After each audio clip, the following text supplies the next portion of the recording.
எனக்கு அரசு பள்ளியை படித்த மாணவர்கள் அவளுக்கு அம்மா இருக்கின்ற பொழுது திறமையான மாடலை உருவாக்குவதற்கு லேப்டாப் கொடுத்தாங்க. அதையும் நிறுத்திட்டாங்க.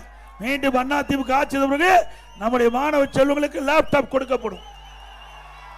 அரசு பள்ளியை படிக்கின்ற மாணவர்கள் அந்த மாணவர்கள் இன்றைக்கு மருத்துவராக வேண்டும்.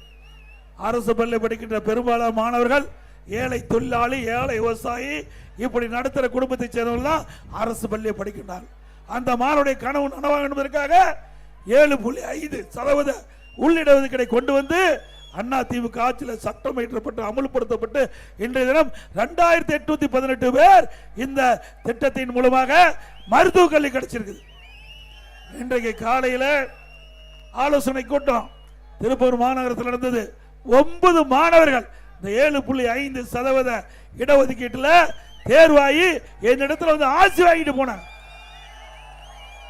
ஏழைகளை காக்கின்ற அரசு என்பதற்கு இதுவே உதாரணம்.